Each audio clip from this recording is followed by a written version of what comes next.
أعوذ بالله من الشيطان الرجيم. بسم الله الرحمن الرحيم.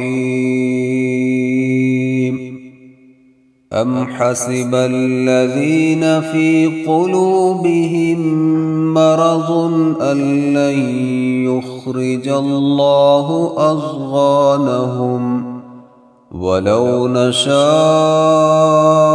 لأريناكهم فلعرفتهم بسيماهم ولتعرفنهم في لحن القول والله يعلم أعمالكم ولنبلونكم حتى نعلم المجاهدين منكم والصابرين ونبلو أخباركم. إن الذين كفروا وصدوا عن سبيل الله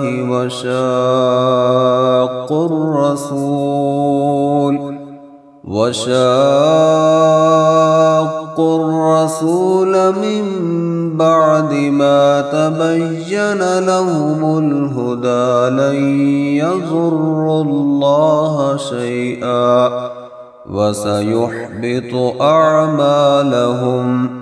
يا أيها الذين آمنوا أطيعوا الله وأطيعوا الرسول ولا تبطلوا أعمالكم. إن الذين كفروا وصدوا عن سبيل الله ثم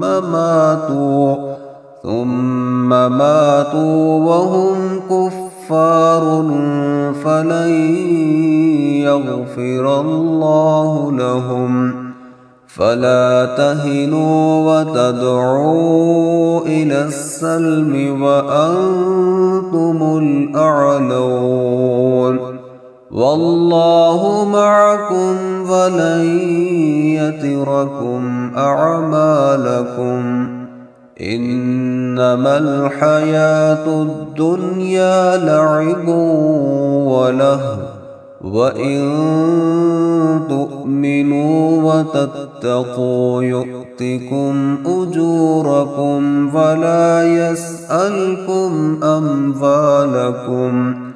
إن يسألكموها فيحفكم تبخلوا ويخرج أضغانكم.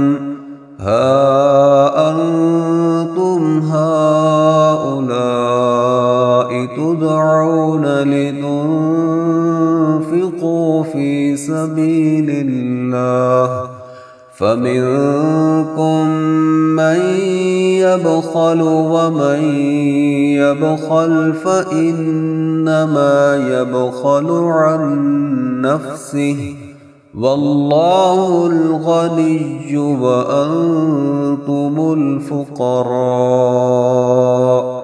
وإن تتولوا يستبدل قوما غيركم ثم لا يكونوا أمثالكم.